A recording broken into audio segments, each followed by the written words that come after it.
Well, the final weekend is upon us. It is the final official visit weekend going into the dead period that starts on Sunday, I believe at 10 a.m. Nebraska's class as a whole has gained a little bit of momentum, but we're still missing some key pieces, and a lot of them are coming in this weekend. It's probably the biggest star-studded weekend we've had for the 2026 class and official visitors. We have multiple consensus 4-star priority recruits in town this weekend. So let's dive in to the Cruton.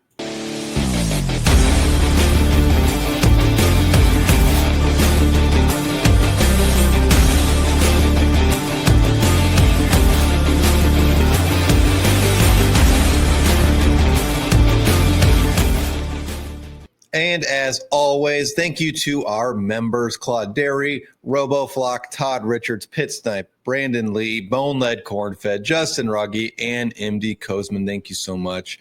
You get early dibs on this video. So I hope you enjoy it. Everybody else, thank you for tuning in. Now let's dive in to 4-star offensive tackle Claude Day Muma.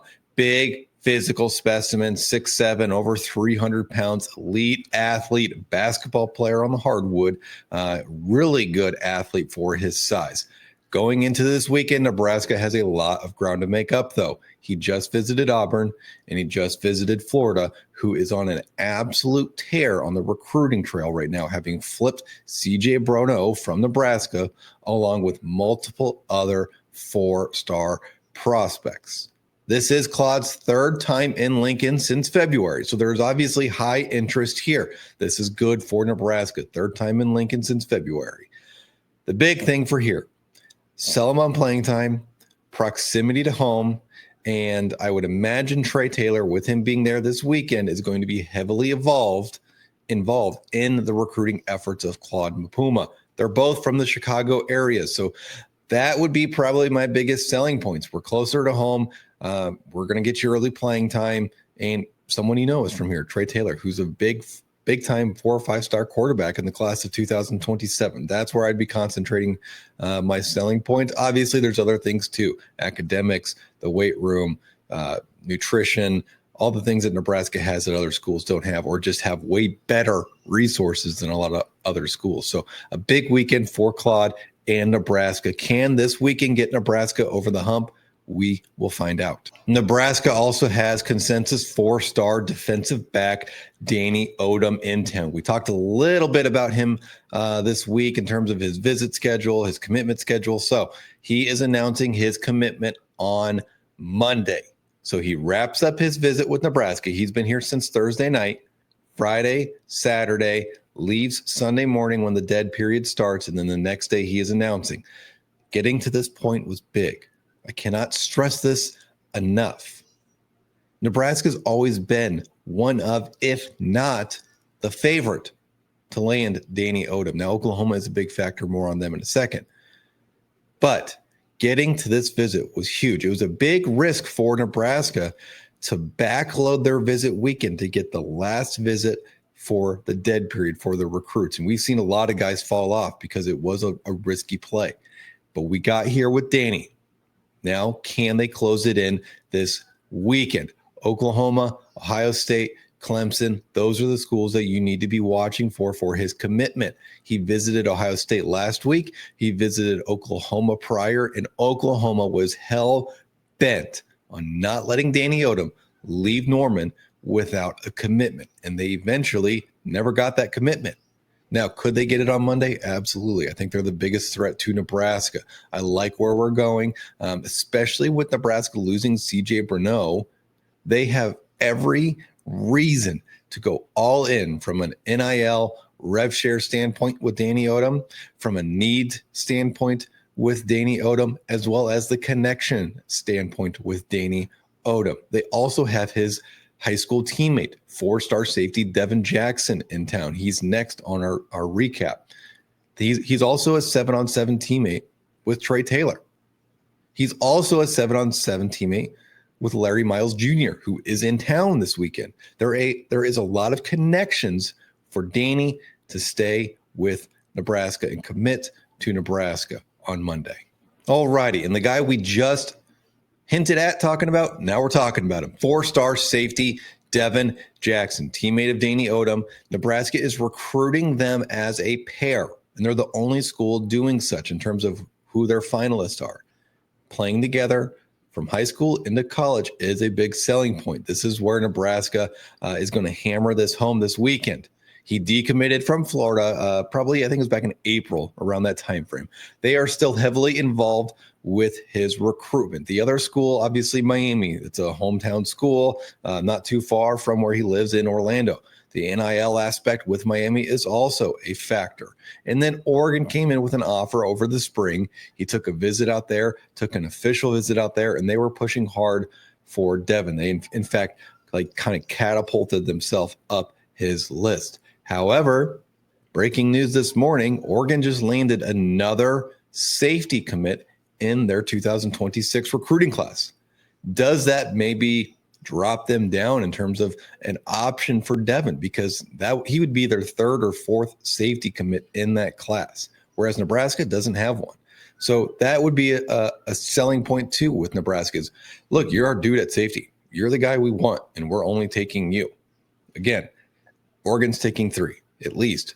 Florida probably has at least 1, maybe 2, and Miami definitely is going to take more than 1. Nebraska will probably take just 1, and it's going to be Devin. And a big-time flip target that Nebraska has kind of gained on pretty quickly here would be Javon Cooper. Committed to Syracuse. He's a composite 4-star offensive tackle from the Florida area. He's more of a right tackle. As you can see there, his size. He's only 6'4", maybe 6'5", not a true left tackle. Could he play left tackle? I'm sure he could. That position's kind of, in this class, it's kind of locked in for Kelvin Obo or Claude Mapuma if they can get either or. Now, if they don't get either or, which is quite likely at this point, could they slide Cooper over? Absolutely. But I like him as a right tackle. And that's also contingent on Hayden Ainsworth, right? He just committed. He is a tackle prospect, also a guard prospect. So he's definitely a tackle prospect, though. I see some people referring to him as a guard because he's a little bit shorter. 6'4" is not short, but he's a little bit shorter for a tackle. Not a big deal.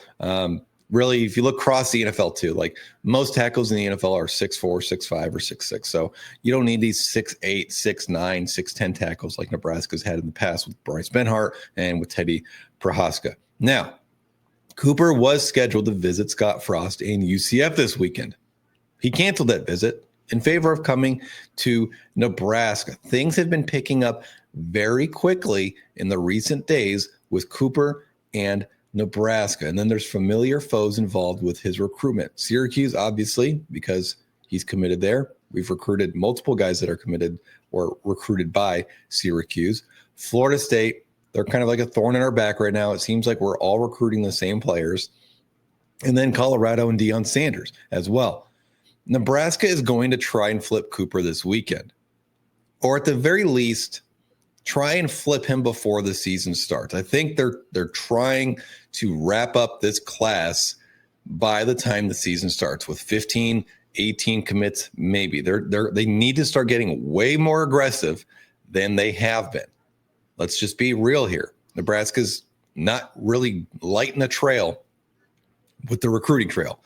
Let's move over to wide receiver. We have 4-star wide receiver Nen Scott as a surprise visitor this weekend, another flip target. Really good size. I see 247 has him about 6'1", 6'2", 200 pounds, more of an outside receiver in Nebraska's offense, a current commit to Arizona State. Here's the thing. Arizona State does not allow other visits once you're committed to their school. Are they making an exception or not, I guess, for Nen Scott? And if they aren't making an exception, an impending decommit sounds natural, right? And if they are making an exception, then they have to make the same exception for everybody else. It puts them in a little bit of a bind with his visit to Nebraska. This seems like So let me back up. Nebraska has been after Scott a long time. And early on in his recruitment, I really liked where Nebraska was sitting. I was very confident they were, probably in second or third, but they were definitely a favorite for Nen Scott. And then he kind of committed to Arizona State out of the blue, as unsuspecting, unbeknownst to a lot of people that he was deciding to commit. And then boom, he commits. And now he's visiting Lincoln a month or so later. So this is a big time visit for Nebraska. They're obviously pushing for the flip. There's always been a strong connection with Scott and with wide receiver coach Dykeel Shorts. They've been in contact for a very long time, even going back to his days at Kentucky. So Nebraska's been very high on Scott. They've always had him at the top of their board, and they've also missed out on other prospects, right? Like they missed out on Ryan Mosley. They missed out on, I think, at least two other receivers I can think of that were high on their board at outside receiver and slot receiver, like Nasir Rankin, who committed to Illinois. So Nebraska's ramping up their pressure with Nen Scott. He is a priority target. He is a flip target. I would be watching this recruitment very closely over the coming days, maybe even weeks. It may not be a commitment that happens right now. It may not be a commitment that happens until August, but this is a recruitment you need to watch closely.